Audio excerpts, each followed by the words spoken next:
So if you're learning Finnish, I bet you've looked at words like täällä, tässä, tuolla, siellä, and just thought, why? Why are there so many ways to say here and there? Well, you are not alone, and you've come to the right place. In just the next few minutes, we are going to completely crack the code on these Finnish location words. I'll show you the simple, logical system behind it all. Here's the game plan. First, we'll talk about the puzzle itself, the thing that trips so many of us up. Then, I'm going to give you the 3 keys that unlock this whole thing. We'll look at how distance and accuracy play together, then we'll add that final piece, movement. And finally, we'll do a quick practice round just to make sure it all clicks. Ready? Let's get into it. All right, so let's start with the problem. Why does this feel so darn complicated? It's a feeling I think pretty much every Finnish learner knows well. Yeah, this list, does it look familiar? It's so easy to see this and think you need to make like 100 flashcards. But what if I told you there's a much, much better way? See, these aren't just random words you have to memorize. They're all part of one beautiful, logical system. And once you see it, you'll never be able to unsee it. So how do we get from that confusing list to a system that actually makes sense?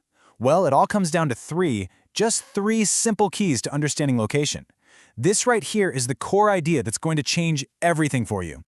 The big shift we're making today is moving away from seeing these as just a bunch of separate words to memorize. Instead, we're going to see them for what they really are, building blocks that are all part of a single, really elegant concept. Yep, that's it. The entire system is built on just 3 core ideas. So you can forget those long, scary lists. You only need to remember these 3 principles. So here they are, our 3 keys. First up is distance. How far is the thing from you, the person speaking? Second, accuracy. Are you talking about a general area, or are you pointing to a precise, exact spot? And third, direction. Is there movement involved? Are you going to a place, away from it, or are you just at that location? That's it. Seriously. Every single one of those location words is just a different mix of the answers to these 3 questions. Okay, let's dive in and tackle the first 2 keys together, distance and accuracy. This is really where we build the foundation for everything else. It all starts with these 3 basic pronouns. First, tama. That means this, something that's right here, close to me. Then you have tua, which means that, something a bit further away, maybe near the person you're talking to, but it's something you can see. And finally, se, which is like it or the. It's for something even further away, or maybe something we were just talking about that we can't even see right now. Now watch this, because this is where the magic happens. We build on those base words. To talk about a general location, you add the ending lalla. To pinpoint an exact location, you add sessa. So tama, this, becomes talla for around here, and tassa for right here in this exact spot. And you can see that same pattern works perfectly for tu and se as well. See? This isn't memorization. It's a system. Let's see it in action. Tässä puistossa uses tässä because you're talking about being physically inside this specific, exact park. We're not just somewhere around it, we are in it. But what if you say, täällä on rauhallista, which means it's peaceful here? Now you're using täällä. You're not talking about one specific bench, but the general peaceful feeling of the whole area. Could be the park, could be the whole neighborhood. That's the key difference. Tässä is exact, täällä is general. Here's another one. Tuossa lammessa. The tuo part tells us the pond is visible, but over there, a little ways away. And the sa part tells us the ducks are in that specific exact pond. It's not just near the pond, they're in it. And this one is a perfect example of siellä. Let's say we're talking about a vacation spot. It's not visible right now, but we both know what we're talking about. And since we're probably talking about the country or city in general, not a specific hotel room, we use that general ending, siellä. Okay, you've got distance and accuracy down. Now let's add our third and final key, movement. This is where this system gets really powerful, because now you can describe not just where something is, but where it's going.